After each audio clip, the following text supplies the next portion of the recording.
ब्रह्मपुत्र की लहरें जीवन की तरह बहती हैं।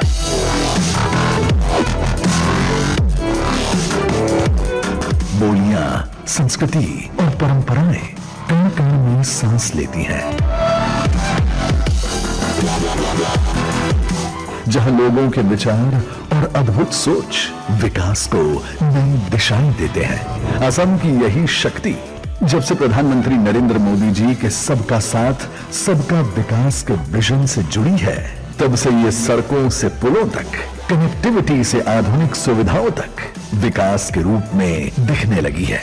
और आज इसी कड़ी में एक नया अध्याय जुड़ रहा है, जब असम के लोकप्रिय गोपीनाथ बोरदोलोई इंटरनेशनल एयरपोर्ट को दूसरे टर्मिनल का उपहार मिल रहा है।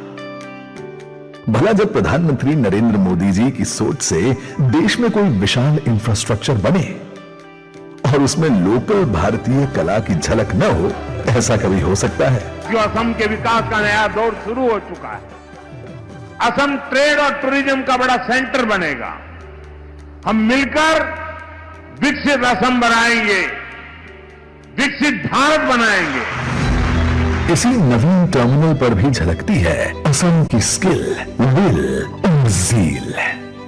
बैम्बू थीम पर आधारित डिजाइन प्रतीक है मेक इन इंडिया का, न कि सिर्फ इंडियन कारीगरी बल्कि इंडियन स्पिरिट का। ये बैम्बू थीम से बने पिलर्स ऊपर छतों तक जाते जाते बन जाते हैं बैम्बू के सुंदर ऑर्किड्स। इंडोर फॉरेस्ट प्रतीक है असम के घने जंगलों का।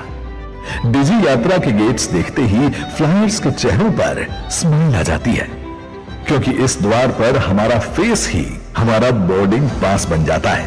अपने आप ही सामान चेक इन कराने की शक्ति ही यात्रियों के लिए कतारों से मुक्ति बन जाती है। प्रधानमंत्री जी की सोच का अहम हिस्सा है सौर ऊर्जा।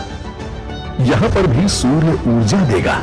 नॉर्थ ईस्ट की अद्भुत झलक यात्री यहां के सिंबॉलिक एयरपोर्ट विलेज में पाएंगे।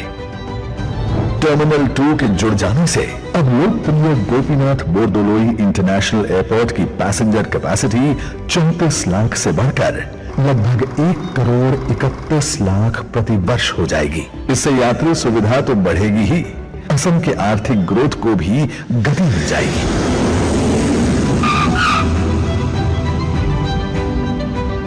व्यापार के अवसर खुलेंगे, निवेश आकर्षित होंगे। यहाँ की संस्कृति, हस्तशिल्प और लोक कला देश ही नहीं विदेशों तक पहुंचेगी और हमारे भारतीय होने के गर्व को और भी ज्यादा बढ़ाएगी। जय Bharat, Joy I of home. धन्यवाद महोदय। अब मैं माननीय प्रधानमंत्री जी से सादर अनुरोध करती हूं कि वे कृपया अपने अमूल्य एवं प्रेरणास्पद